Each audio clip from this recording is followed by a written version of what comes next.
Okay, so good morning po sa inyong lahat. So mag-i-start na po tayo para sa ating topic for today, which is advanced presentation skills, kung saan gagamit po tayo ng Microsoft PowerPoint para po sa ating discussion. So ito po, makinig po kayong mabuti. Okay, so advanced presentation skills. Ano ba ang nilalaman ng topic at dito? So dito, itatakil natin itong mga to, which is creating an effective presentation. Sabi daw po dito, minimize, meaning keeping slide counts to a minimum. Anong ibig sabihin doon? Dapat daw po, minimize niyo po yung ilalagay niyo po sa inyong mga slide. So papansin niyo sa part na to, yung slideshow niya, ang dami po nakalagay. So dapat po is mini-minimize mo lamang, meaning yung mga mahalagang bagay lamang po ang ilagay per slide. Okay? So kumbaga summary per slide. Halimbawa po itong part na to, di ba?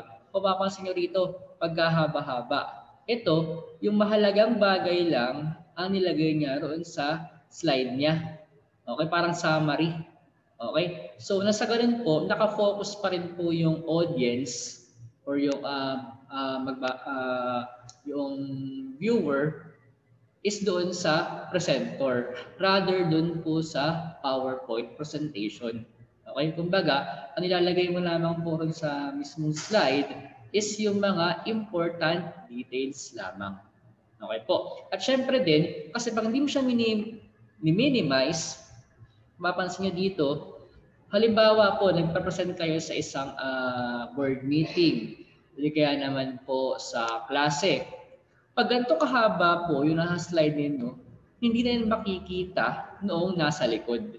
So, much better kung minimize mo lamang kasi kukunti lang yung details, pwede mong i-big fonts at mabasa ng mas marami. So, yun po. Next is clarity. Sabi rito, making sure the font is readable. So dapat po, clear po yung nasa inyong mga slide. Okay? So halimbawa po, ito po yung maling paraan, di ba? Kung makikita nyo, kabit-kabit, hindi masyadong mabasa yung mga fonts niya. Much better po kung malinaw po yung pagkakalagay ng font niya at saka yung font size niya. Sa ganun po, mas madaling mabasa, lalo na rin sa mga malalabo ang mata. Okay? Next is simplicity. Sabi rito, using bullets or short sentences. Halimbawa po ito, types of web portals. Kung gagawin niyo po ay sentence type, syempre yung mga viewer po ng inyong presentation, hindi madaling matandaan yung mga details na naroon sa PowerPoint. Unlike pag po naka-bullet style, mas madaling matandaan noong viewer ng presentation mo yung nilalaman ng inyong slide or ng presentation kasi naka-detailed na siya. Okay? So dapat po i-simplified niyo po siya. Okay? So mas maganda kung naka-bullets rather than sentence type. Okay? Next is visuals. Sabi rito, using graphics that attract, not distract the audience. For example po ito. Okay? So sabi rito, di ba, yung daw po dapat na graphics is hindi nakaka-distract ng audience. Dapat daw po, mas nakaka-attract. For example, itong part na to. Dahil marami po nakalagay na mga letters, words, at saka yung kanya pong background, nakaka-distract po yung background sa lalaman ng presentation. Halimbawa, di ba, dahil nga yung background niya is maraming words or something. So yung nilalaman po ng mismong slide or yung mga text sa mismong slide, hindi na halos mabasa kasi nga po, distracting. Unlike pag simple lang pero attractive yung slide mo, madali pong nababasa noong audience or nung viewer nung presentation mo. Okay? Next is consistency. Sabi rito, making your designs uniform. So ayan po kung papansin sa una kong slide, hindi tawag ito, magkakaiba ng colors font color, yung mga title niya.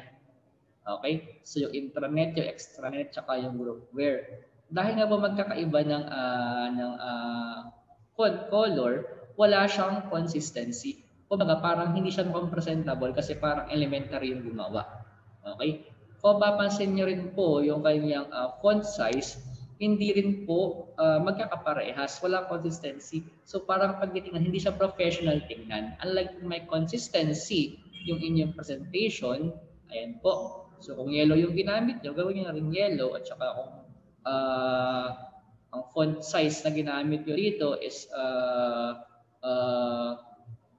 tugma doon sa iba pang mga title, hindi mas kaaya-aya siyang basahin. Saka mukhang professional tingnan. Okay po. So, ayan po. Dapat po merong consistency. Next is contrast. Sabi dito, using light font on dark background or vice versa. So ito po kung papansin nyo rito sa part na to, sa una kong slide, yung may X, dark na nga po yung ating background, dark din yung text niya. Okay? So, nangyayari, dahil dark yung background, dark rin yung mga text na nilagay mo, hindi na halos mabasa. Unlike po rito sa ating second slide, although dark, medyo dark yung background niya, ginawa nating lighter yung mga text niya. Nasa ganun po, kaaya-aya siyang basa at saka madaling mabasa ni naman. Okay po. So, dapat po yung contrast niya is maayos tingnan sa mata. Okay? Kaya nga po sabi sa statement, using light font or on dark background or vice versa. Meaning, kung halimbawa naman po, dark yung font ninyo, edi light background naman po. Okay? Kaya po vice versa. Ano po? Okay? So ito po yung mga ilan lamang sa mga dapat yung tandaan in creating an effective presentation. Okay? Para po siya ay mas kaaya-ayang basahin at saka professional tingnan. Okay po. So sana po pag halimbawa gagawa kayo ng mga assignments or presentation sa klase or halimbawa nagtatrabaho na kayo, isaalang-alang na to kasi mahalaga to sa paggawa ng presentation. Okay? So para po mukhang professional tingnan sa mata. Okay? So yun po. Next topic is using hyperlinks in Microsoft PowerPoint. So sabi rito, using hyperlinks in your presentation is an easy way to navigate slides during your presentation. So halimbawa na lamang, di ba?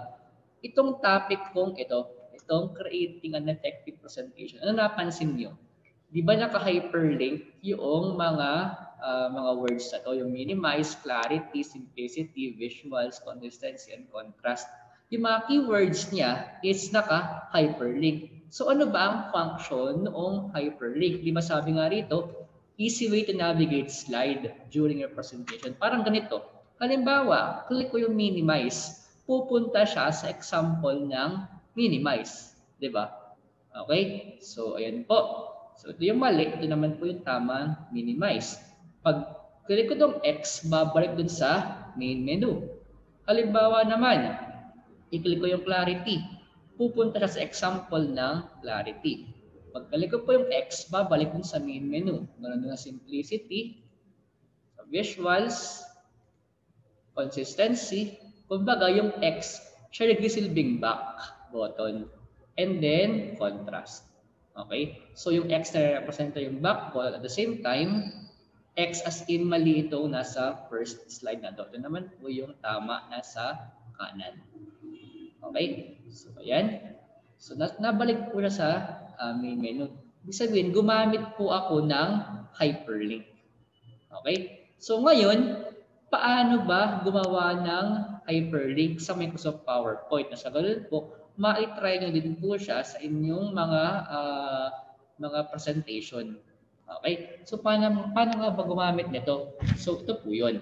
So let's try kung paano po gumamit ng hyperlink. Okay. So for example, di ba? Ito. Okay. Kung mapapansin nyo, nakalagay dito sa sample na ito, nakalagay hyperlink. Okay? Kasi mag-hyperlink ako. Una, iha-hyperlink ko po itong nakalagay rito na lesson 2. Okay? Ang gusto ko, pag click ko po itong lesson 2, ayan, pupunta po siya ron sa aking PowerPoint presentation, which is yung lesson 2. Okay? So, paano gagawin ko? Okay? So, ganito po yun. Okay? So, una muna, syempre, iha-highlight nyo po yung word na lesson 2. Ayan. Okay? Pag na-highlight nyo na, pumunta po kayo ng insert. Okay? So, ayan po, insert. And then, ang gawin nyo po is, click nyo lamang po yung hyperlink. Okay? And then, hanapin nyo po yung folder ninyo kung saan nilalaman yung lesson 2. Ito example ko lamang. Ibig sabihin, pwede nyo nang itry sa inyong mga computers. Okay? And then, i-hyperlink nyo, mag-hyperlink kayo gamit yung mga nilalaman ng folders ninyo. Okay, saan kasi lesson 2 yung naka-hyperlink. So, hanapin ko sa folder na lesson SHS. Okay? Siya po ay nasa aking removable disk I, which is my flash drive, and then lesson SHS. Hanapin ko lamang po yung lesson 2, which is itong rules of netiquette. Ayan po ano. Click ko po yung OK. Kung papansin nyo, siya po ay nagkaroon ng line. Ibig sabihin, na-hyperlink na siya. Ngayon, sir, ano ba mangyayari pag naka-hyperlink na? So, ganito po yun. Pag ito po, click ko po yung lesson 2, okay? Pupunta po yan sa ibang PowerPoint presentation, which is yung lesson 2 ko. Okay? So, di ba, ibig sabihin, nag-link yung dalawang PowerPoint file. Okay? Magkaibang PowerPoint file yan, ha? Kasi, ito pong PowerPoint ko na ito is, siya lamang po ay 11 slides. Okay? Ngayon, hindi kasama din yung lesson 2 ko, ha? Ibig sabihin, nung nilagyan ko siya ng hyperlink, pumunta siya sa ibang PowerPoint file. Ayan po. Okay? So, nagigets po ba? Kung paano po yung function noong ating hyperlink. So, ganun lamang po siya ka-simple. Okay? So, yun po. Next is, ito naman po. Kung mapapansin nyo dito, may nakalagay na Google. Kasi, iha-hyperlink ko po siya sa website ng Google. So, anong gagawin ko? Iha-highlight ko lamang po itong word na Google. And then, pagkatapos po nun, click ko lamang po yung insert. And then, hyperlink. Sa address, itatype ko lamang po dito is www.google.com. And then, click ko po yung OK. Okay? So, click ko lamang daw po yung OK. And then, F5 ko po. Nga pala, F5 po ha. Pag po gamit niyo yung mga computers ninyo, F5 po ang shortcut key para po mag-run yung inyong PowerPoint presentation. Okay? Or kung hindi naman po computer ang gamit niyo, hanapin niyo lamang po yung slideshow tab and then from beginning. Okay.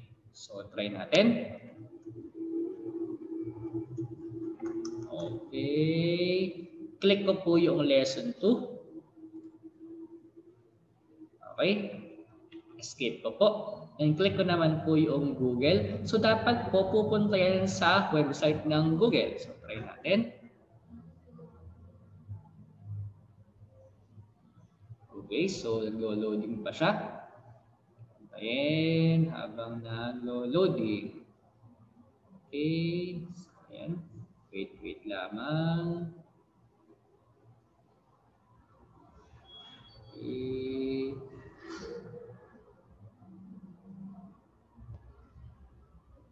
Okay.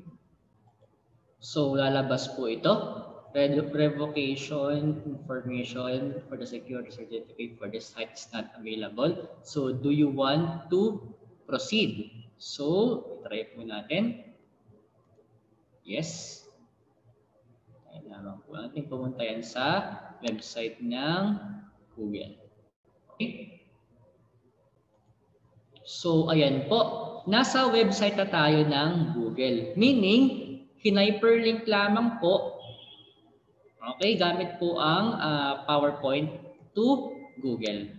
Okay, so ang ginawa ko, click ko lamang po yung word na Google doon sa slide, dun sa PowerPoint slide na ginawa ko, hin-hyperlink ko siya, and then pupunta na yan sa website ng Google. So, ganun lamang po mag-hyperlink. Okay, so sana po na gets niyo po yung sinabi ko. Okay? So, ayan po. Okay, so ngayon naman, sir, paano naman po yung ginawa ninyong hyperlink dun sa inyong PowerPoint? Kung saan, mapapansin nyo, di ba? Meron tayo ditong 11 slides. Okay? So, mapapansin nyo, nung niran ko itong PowerPoint ko, click ko na nga po isa-isa yung minimize, clarity, napunta po na sa bawat example. Sir, paano naman yun yung pag-hyperlink by slide? Okay, kasi yung ginawa ko rito sa ating part na to, dito, yung lesson 2, iba po yung kanyang, ibang file na po yung lesson 2, meaning ibang PowerPoint file na po yun. Ito naman po, ibang website naman po siya pumupunta. Pero sa part na ito, sa mismong slide po siya nag-hyperlink. Sir, paano naman po yan? So, ganito po yun. So, ang title po ng ating topic is Advanced Presentation Skills. Ang gagawin ko po, iha-hyperlink ko po itong last slide papunta po roon sa first slide. Okay, so type ko po dito is Advanced Presentation. Okay, so ayan lang po, wait lang po, naghahangin ng kauntian. Okay. Okay, so mag-hyperlink na po ako slide to slide. Ano po? So paano po 'yun? Halimbawa dito nakalagay 'yun, di ba? Advanced Presentation Skills. So gagawin ko, i-highlight ko po itong word na Advanced Presentation Skills, and then ang gagawin ko lamang po, click ko lamang po yung insert, and then pupunta po ako sa action, and then hanapin ko lamang po itong hyperlink to, and then hanapin ko lamang po yung ito pong slide. Click ko lamang po itong Advanced Presentation Skills, meaning, kaya po meron number 1 na nakalagay dito, meaning yan po yung first slide. Click OK. Click OK. So, ayan po. Halimbawa naman po ay yung kasunod na slide, slide number 2, which is yung creating an effective presentation. So, halimbawa po, doon ko naman siya i-hyperlink yung slide number 11. So, gagawin ko po, type ko lamang po dito, creating an effective presentation. Ayan.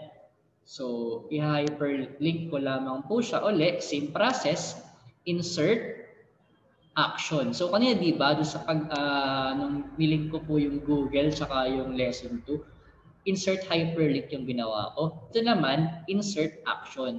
Kasi slide to slide yung gagawin ko naman dito. So, insert action. And then, hyperlink to. Tapos, hanapin ko lamang po yung slide. And then, creating an effective presentation. And then, click OK. Click OK. Pag niran ko po siya, halimbawa po gusto ko siyang i-run is mismong sa slide 11 na. Kasi kung papansin nyo, pag in F5 ko siya, magra-run po siya is dun sa first slide. What if gusto ko mag-run agad siya directly is doon sa slide 11. So gagawin ko lamang po, i-click ko lamang po yung slideshow na tab. So sandali lang. Ayan. So slideshow. And then from current slide. Para diretso na tayo sa slide 11. Pag-click ko po itong advanced presentation skills, pupunta po yan sa slide 1. And then, pag halimbawa naman po, yan, so click ko naman po yung creating an effective presentation, pupunta naman po yan sa slide 2. Pag halimbawa naman, gusto ko itong i-back doon sa slide 11. So gagawin ko lamang po, mag-insert lamang po ako dito ng back image or word na back. So halimbawa nag-insert ako ng shapes. Halimbawa po ay ito. Arrow na to. So i-reverse ko lamang po siya. And then copy ko po siya. Tapos sa advanced presentation skills, i-paste ko po siya. And then ito, click ko lamang po yan and then insert, action, hyperlink to, and then hanapin ko lamang po yung slide. Dapat magbabak yan sa slide number 11. Okay. Okay. Ito, ganun din. I-hyperlink ko din siya. Insert, action, hyperlink to, slide 11. Ayan. Click OK. Okay. Ngayon, ito po, pag niran ko po siya, bawa, click ko yung back. Pupunta agad yan ng slide number 11. So, ayan po. Diba? So, and then, slide number 2, which is creating an effective presentation, pupunta po yan dun sa slide number 2. Pag click ko po yung back, pupunta po yan dun sa aking slide 11. So, ganyan lamang po ang pag-hyperlink. It's either through insert hyperlink or insert action. Pag insert hyperlink, pwede mo siyang i-link sa ibang files. Okay? Pag insert action, pwede mo naman siyang i-hyperlink slide by slide. Okay? So, ganyan lang po kasimple ang mag-hyperlink gamit po ang Microsoft PowerPoint. Okay, what if naman, i-hyperlink ko naman po siya sa isang Microsoft Excel file or Microsoft Word file. Tingnan nyo ba? Possible yun? So, i-try natin. Halimbawa, dito ay Microsoft Word file. At saka, Microsoft Excel file. So, try natin. So, ito naman po, highlight ko po siya, insert, hyperlink, ano po? Kasi, ibang file yung i-hyperlink ko. Action, para saan nga? Pag slide by slide or slide to slide. Itong hyperlink, pag ibang file. So, gagawin ko po, hanapin ko lamang po, maghanap po ako ng Microsoft Word file dito sa aking desktop. Okay. So, for example po is itong AAA na to. Ayan. And then itong Microsoft Excel file, insert ko rin ng hyperlink dito sa isang file ko sa desktop, which is yung book 1. Okay. So, tayo natin kung gagana nga ba siya. So, pag Microsoft Word file, click ko lamang po ito. And then, ayan po.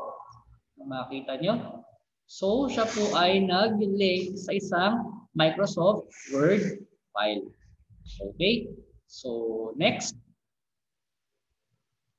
Halimbawa naman, ililink ko naman po siya is sa Microsoft Excel file. So, itry natin. So, try natin. Current slide. Microsoft Excel file. Click ko po yan. So, siya po ay maglilink naman sa isang Excel file. So, ayan nga po ano. So, kung mapapansin nyo, ayan, siya po ay maglilink sa Microsoft Excel file. Diyan po siya diretso sa Microsoft Excel file na ito. Okay? So, balik tayo sa ating PowerPoint slide kanina. Okay. So, halimbawa naman, paano nga ulit pag PowerPoint, Microsoft PowerPoint file ko naman siya maglilink. Halimbawa naman, dito is Microsoft PowerPoint file lesson 3. Ayan. So, paano nga ulit? Highlight and then insert hyperlink. So, hanap ako dito yung advanced word processing skills. And then, slide show ko po siya.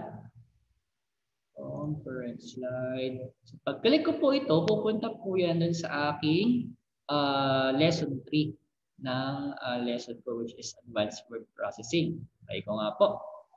Okay. So, ayan po. Nag-link po siya. Okay. Try ko po ulit. Ayan. So, pumunta po siya doon sa Microsoft PowerPoint na ibang file naman. Okay. So, that's it. Ganito lamang po hyperlink gamit po ang Microsoft PowerPoint. At syempre, ang aking naunang topic kanina, which is creating an effective presentation. Sa ganun po, kaya-ayang tingnan sa mga pagbabasa ng inyong PowerPoint at saka po sa mga habang kayo nagdi-discuss inyong presentation. So that's it. And thank you for watching my video. Okay? So kung may katanungan kayo, pwede po kayong mag-PM sa akin to my Facebook account. Thank you. Have a nice day.